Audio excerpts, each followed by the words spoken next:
नाट्य तरंग। आज के इस कार्यक्रम में सुनिए नाटक अभिशप्त गांधार का दूसरा और अंतिम भाग। इसके लेखक हैं डॉक्टर शंकर शेष, निर्देशक सुदर्शन कुमार। तो आइए सुनते हैं नाटक अभिशप्त गांधार दूसरा और अंतिम भाग।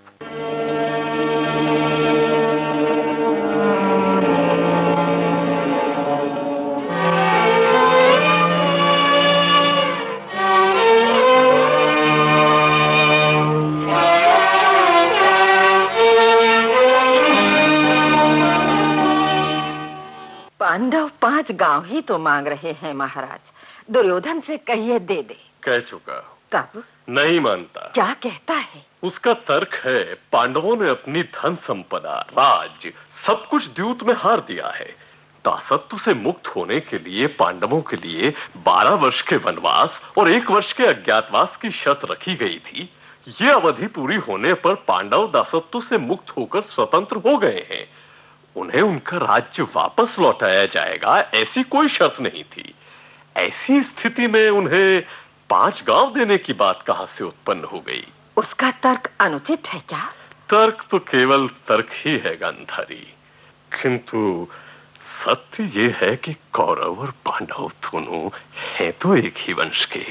उनके बीच ईर्ष्या, द्वेष, वैमनस्य शोभा नहीं देते। यदि युद्ध हुआ तो जय पराजय किसी की भी हो, विनाश तो वंश का ही होगा। तो फिर आप पांडवों को समझाइए कि वे भूमि के लिए हठ न करें। कोई लाभ नहीं होगा। क्यों? उनकी ओर से समस्त निर्णय श्री कृष्ण लेते हैं। वो क्या कहते हैं? वो ही तो सारे विवाद के मूल में है।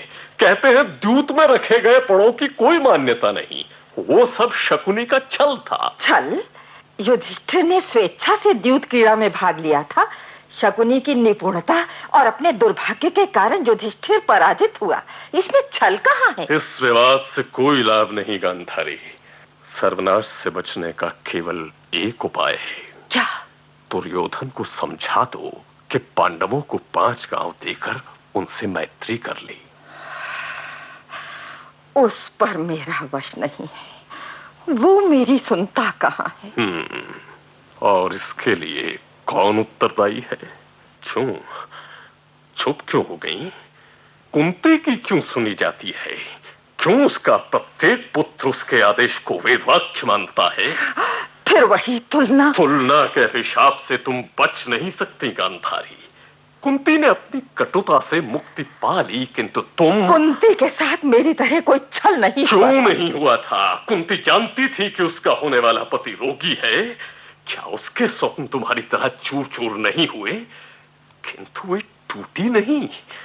उसने अपने दुख को जड़ता और संज्ञाहीनता का पर्याय नहीं बनने दिया। निराशा के मध्य भी उसने जीवन की एक सार्थक व्याख्या ढूंढी। जीवन को तुम्हारी तरह नकार नहीं दिया। महाराज। हाँ गांधारी, कुंती के बच्चे स्नेह और मातृत्व के प्रतीक हैं। तुम्हारे बच्चे घृणा और तिरस्कार की उपज हैं। यदि ये बच्चे द्रौपदी का वस्त्र नहीं खींचेंगे तो और कौन खींचेगा? हाँ, अभी कुछ नहीं बिगड़ा है महाराज। किसी प्रकार दुर्योधन को समझाइए। पांडव 5 गांव मांग रहे हैं, दे दे उन्हें। दुर्योधन सुई की नोक बराबर भूमि भी पांडवों को नहीं देगा गांधारी। इसका अभिप्राय ये हुआ कि युद्ध अवश्यंभावी है और युद्ध का अर्थ है विनाश, संपूर्ण विनाश। यही विधि का विधान है, तो इसे कौन रोक सकता है? ओह, ईश्वर कल्याण करे।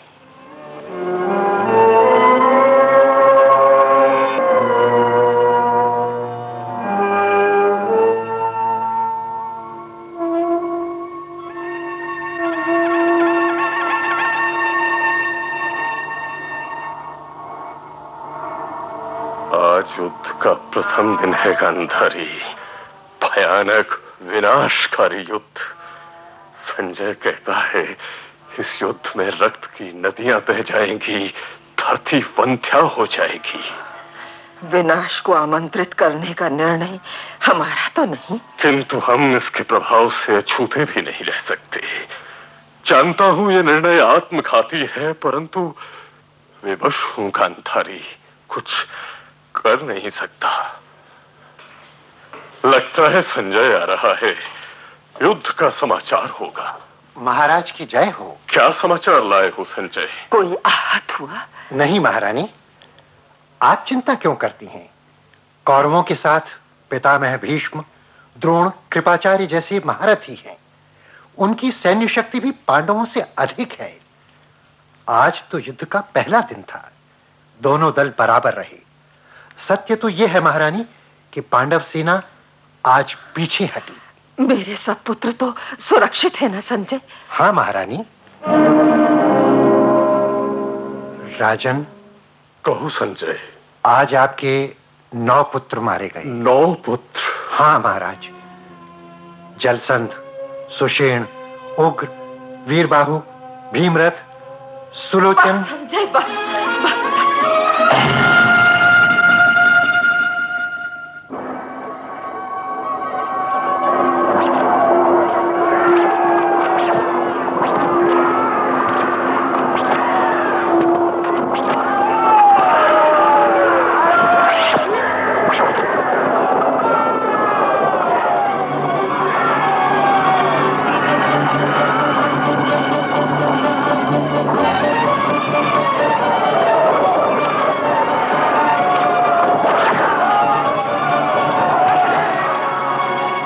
गांधारी, आपका पुत्र विकर्ण मारा गया।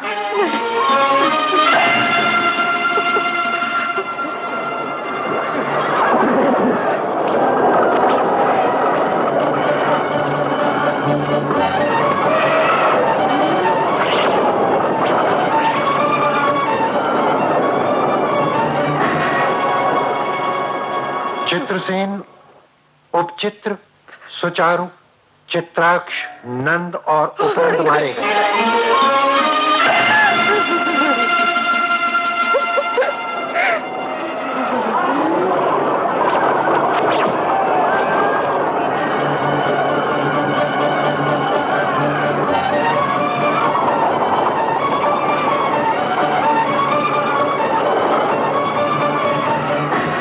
दुर्मद, उरणनाम मारे गए।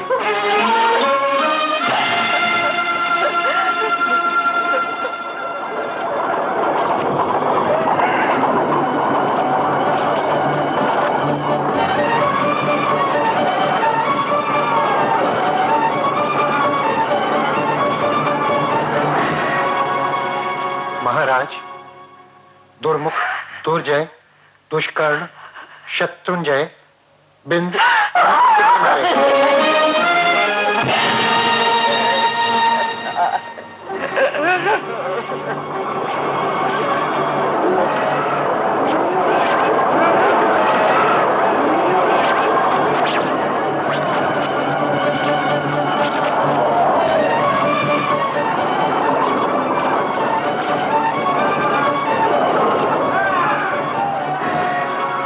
महारानी गांधारी, आपके पुत्रों की संख्या घटते घटते केवल 2 रह गई।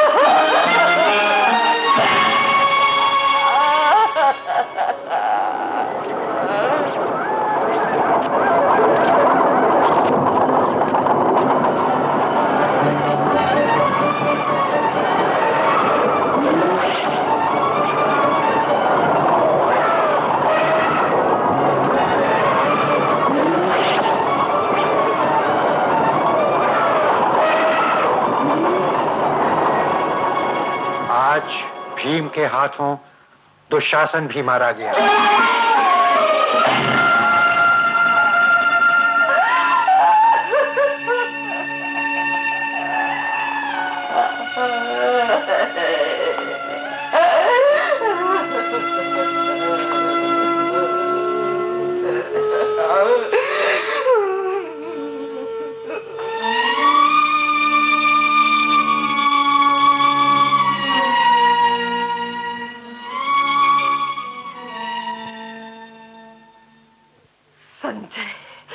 मेरा दुर्योधन कहाँ है?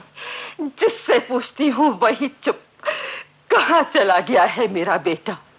जिस भीम ने आपके दूसरे पुत्रों का वध किया, उसने ही महाराज दुर्योधन का भी। असंभव। दुर्योधन नहीं मारा जा सकता। मैंने उसे वज्र की देह दी है। संसार में ऐसे पुरुष का जन्म नहीं हुआ है जो दुर्योधन को मार सके। तुम असत्य बोल रहे हो संजय, कहो कि तुम असत्य बोल रहे हो। नहीं महारानी, मैं सत्य बोल रहा हूं। भीम ने ही महाराज दुर्योधन की जंघा पर गदा से प्रहार करके उनके प्राण लिए। क्या? जंघा पर प्रहार? नाभि के नीचे वार? संजय, यह अन्याय है, अधर्म है, पाप है। निसंदेह ये विश्वासघात है, ये मर्यादा का उल्लंघन है। संजय, सच सच बताना, सच बताने की तुमने प्रतिज्ञा की है। क्या मेरे पुत्र का वध षड्यंत्र के कारण नहीं हुआ? किसने किया ये षड्यंत्र? देवी, महाराज दुर्योधन युद्ध से थककर एक सरोवर में विश्राम कर रहे थे। युधिष्ठिर और उनके भाई उन्हें खोजते हुए सरोवर तक पहुंचे। युधिष्ठिर ने उन्हें युद्ध के लिए ललकारा। कहा, तुम पांचों पांडवों में से किसी एक को युद्ध के लिए चुन लो। यदि तुम विजयी हो गए तो तुम सारे राज्य के स्वामी हो जाओगे। हाँ दुर्योधन, तूने भीम ही को क्यों चुना? देवी, महाराज दुर्योधन ने अपने गदा कौशल से भीम को लगभग परास्त ही कर दिया था, परंतु क्या? परंतु कृष्ण ने अर्जुन को सांकेतिक भाषा में समझाया कि यदि भीम महाराज दुर्योधन की जंघा पर प्रहार करे तो विजयी हो जाएगा। ये घोर नीति। भीम ने कृष्ण का यह संकेत तुरंत भांप लिया और सिंह की भांति झपटकर जंघा पर प्रहार किया। महाराज दुर्योधन कटे वृक्ष के भांति भूमि पर गिर पड़े। बस संजय, अब आगे कुछ मत कहो, एक शब्द भी नहीं। आज 100 पुत्रों की माता निस्संतान हो गई। सब वेदनाएं सो गई। दुख की पराकाष्ठा ने मन को आवेगों से मुक्त कर दिया है। फिर भी हमें जीवन का अभिशाप भोगना है गांधारी। एक अर्थहीन जीवन का अभिशाप। 100 पुत्रों की मृत्यु का आघात सहकर भी हमें अपने अस्तित्व का शव अपने कंधों पर ढोना है। अपने ही पुत्रों के वधिकों को हमें दीर्घजीवी और यशस्वी होने का आशीर्वाद देना है। आंसू पोंछो गांधारी, आंसुओं से भीगी पट्टी तुम्हें अधिक कष्ट देगी। उठो, उठो। मैं वासुदेव कृष्ण माता गांधारी को प्रणाम करता हूँ। वासुदेव कृष्ण, क्यों आए हो यहाँ? अब मेरा एक भी पुत्र नहीं बचा, किसे मारोगे? शांत हो राजमाता। राजमाता? श्री कृष्ण, उपहास क्यों करते हो? तुमने कितनी माताओं से उनका मातृत्व छीन लिया, कितनी स्त्रियों से उनका पति छीन लिया। मैंने अपने इन कानों से सहस्रों स्त्रियों का आर्तनाद सुना है। अच्छा हुआ मैं कुरुक्षेत्र की युद्ध भूमि में पड़े शवों को नहीं देख सकी। पट्टी बांधने का उपयोग पहली बार समझ में आया। देवी गांधारी, क्या मैंने युद्ध रोकने का प्रयत्न नहीं किया था? क्या मैं दूत बनकर आपकी राजसभा में नहीं आया था? किंतु आपके पुत्र ने सुनी ही कहां। राज्य लोभ, द्वेष से पीड़ित उसकी आत्मा। नहीं कृष्ण, नहीं। तुमने युद्ध रोकने का वास्तविक प्रयत्न किया ही नहीं। तुम चाहते तो ये युद्ध हो ही नहीं सकता था। तुम्हारा पराक्रम, तुम्हारी नीति और तुम्हारी हल्की सी धमकी इस युद्ध की महाज्वाला को रोक सकती थी, किंतु देवी गांधारी। कृष्ण, मैं तुम्हारा दर्शन समझती हूँ। तुमने देख लिया था कि वस्तु स्थिति सुधार से परे है। फटे आकाश को सीकर ठीक नहीं किया जा सकता। नए जीवन की भूमिका रचने के लिए विगत को क्रूर विदाई देनी ही पड़ती है। किंतु कृष्ण, जो बचे हैं उनके विषय में कभी सोचा तुमने?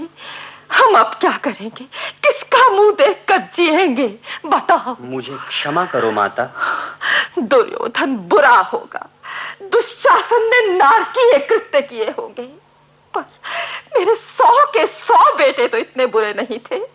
तुम चाहते तो उनमें से एक जीवित रह सकता था, एक। हम अंधों की लाठी तो नहीं छिनती। माता, जो अवश्यम भावी है उसे कोई नहीं रोक सकता, न मैं और न आप। नहीं, तुम रोक सकते थे कृष्ण, तुम रोक सकते थे, किंतु तुमने प्रयत्न नहीं किया। छल और प्रवंचना तुम्हारी सबसे बड़ी नीति रही है। वासुदेव, शापित जीवन की ज्वाला में झुलसी ये गांधारी तुम्हें शाप देती है। तुम्हारा समस्त वंश भी इसी प्रकार आपसी कलह में नष्ट हो जाए। जिस प्रकार छलकर तुमने मेरे पुत्रों को मारा है, उसी प्रकार किसी के भ्रम के कारण ही तुम्हारे भी प्राण निकले। जाओ जाओ, मुझे किसी की सहानुभूति की आवश्यकता नहीं है। मेरी जड़ी भूत आत्मा उस संवेदना से परे है।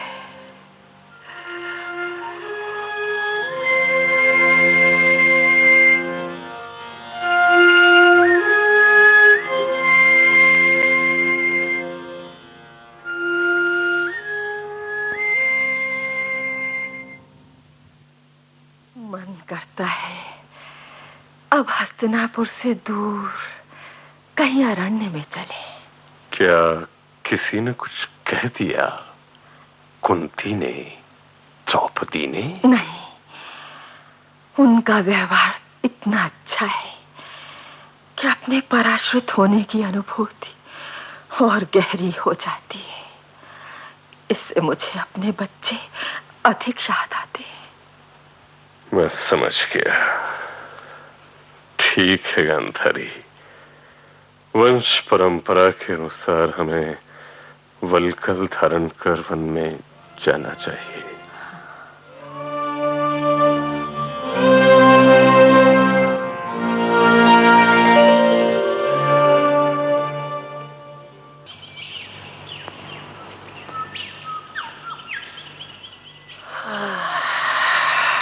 अब निश्वास लेने से क्या लाभ गांधारी? हम लोगों की गृहस्थी जैसे चलनी थी चली, अब उसका स्मरण करके दुखी होने से क्या लाभ? महाराज, मैं अपने दुखों के लिए उसास नहीं भर रही हूँ। तब यहाँ की खुली सुगंधित वायु, पांव तले की असम धरती, उस पर वृक्षों की सूखी पत्तियों का स्पर्श, पास के वन से आ रही जंगली फूलों की गंध, कहीं पास ही कोई पहाड़ी झरना है, उसकी कल कल ध्वनि। न जाने क्यों सहसा गांधार की याद मन में उभर आई। सत्य ही तो, एक ज्योतिहीन के गले बंधने की यातना तुमने पूरे जीवन भर से ही, कविता ही खो गई तुम्हारे मन की। मायके की याद आना कितना स्वाभाविक है। मायके की याद? उसे तो मैं उसी दिन भूल गई थी जिस दिन गांधार की सीमा का त्याग किया था। मुझे तो स्मरण हो रहा है गांधार प्रदेश, उस भूमि का स्पर्श कितना सौम्य है। गांधारी, हमने और तुम्हारे पितृकुल ने तुम्हारे साथ कितनी बड़ी प्रवंचना की।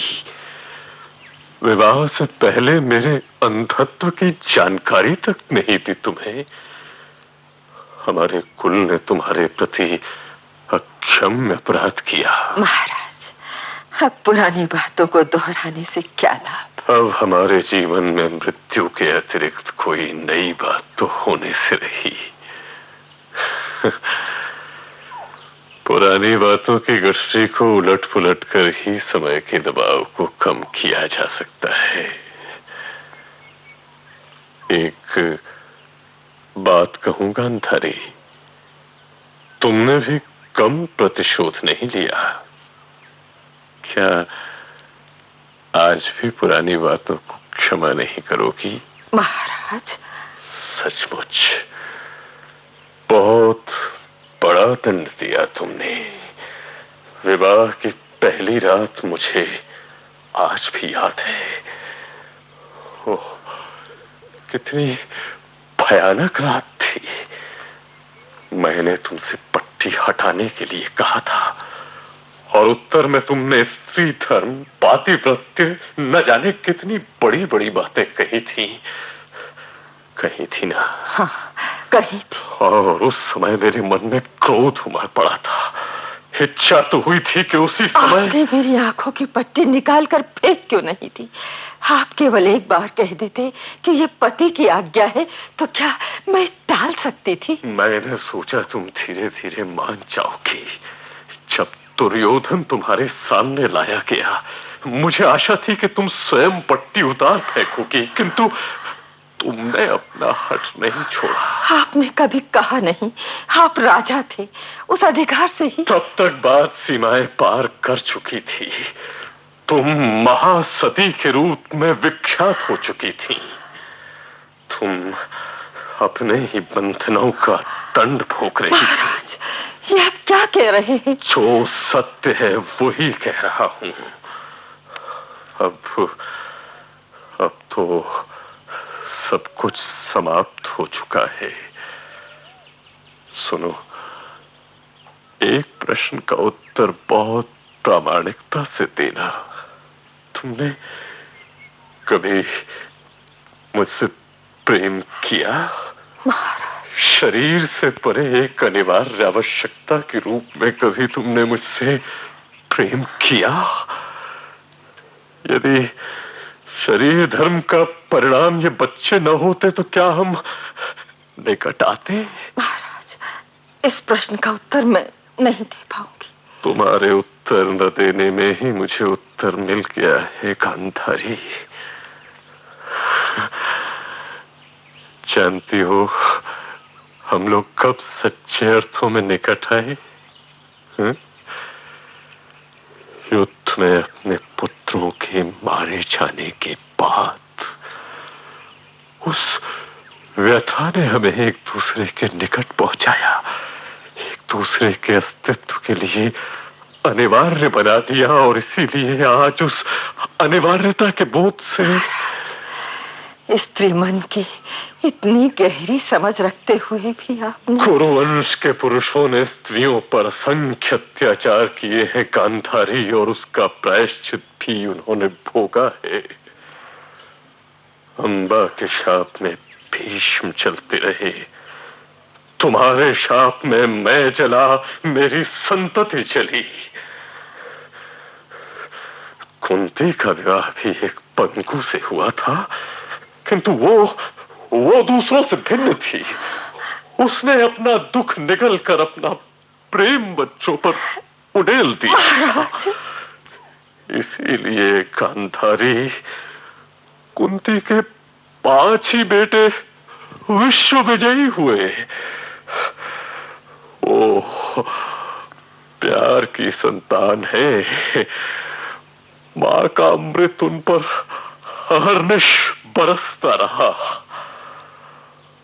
और हमारे बच्चे केवल शरीर की उपज थे, केवल संख्या के पर्याय, इसीलिए वो 100 होकर भी नष्ट हो गए।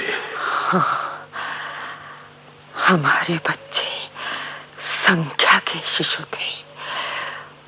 उन्हें किसने प्यार दिया, किसने संस्कार दिए, किसने दिशा दी? हाँ, अपराधी वे नहीं, हम हैं महाराज, हम हैं। गांधारी, देखो, मैं ये सब इसलिए नहीं कह रहा हूं कि तुम्हारा मन व्यथित हो, किंतु जिस हठ धर्मी को लेकर तुम अपने आप से लड़ती रही हो, वो युद्ध बंद हो। अपने से उठकर तुम सत्य का साक्षात्कार कर सको। मुझे नहीं तो कम से कम अपने आप को क्षमा कर सको, और कम से कम इस निष्कर्ष पर पहुंच सको कि एक अन्याय का प्रतिकार दूसरे अन्याय से नहीं होता। महाराज, मेरे जीवन का प्रारंभ किसी राग के कोमल गांधार की तरह हुआ था, किंतु उसके वादी संवादी स्वरों का तालमेल कभी नहीं बैठा। पूरा राग बिखर गया और उनका स्थान ले लिया दिशाओं को बहरा करने वाले कोलाहल ने। किंतु महाराज, अब मन शांत है। आज मैं अपने सतीत्व को साक्षी रखकर कह सकती हूँ, मैं आपसे प्रेम करती हूँ। गांधारी,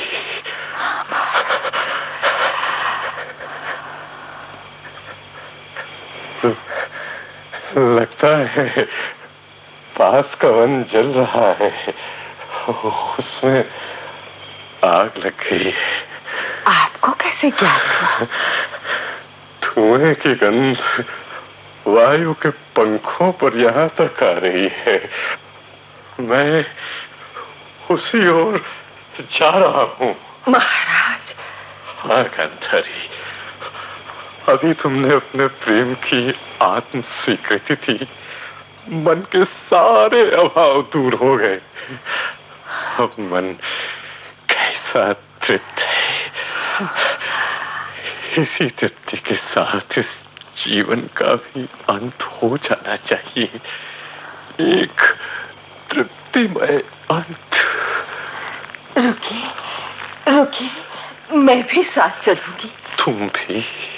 गांधार के स्वर भले विकृत हो गए, पर अब मन में नए राग के स्वर उभर रहे हैं।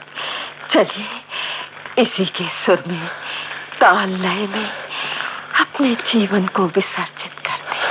हाँ, चलो। दावानल बढ़ रहा है।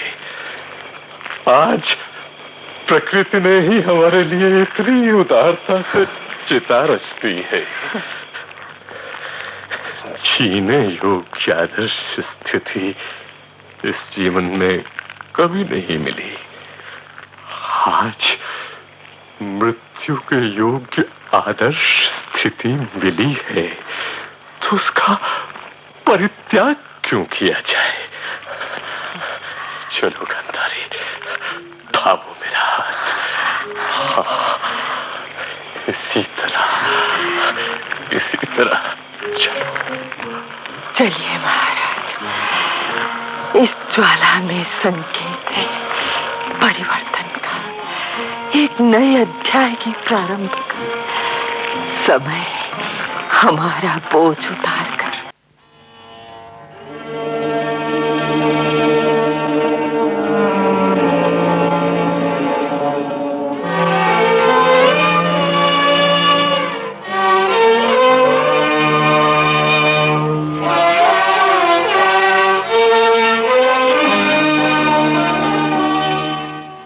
अभी आपने सुना डॉक्टर शंकर शेष के लिखे नाटक अभिशप्त गांधार का दूसरा और अंतिम भाग। इसका निर्देशन किया सुदर्शन कुमार ने।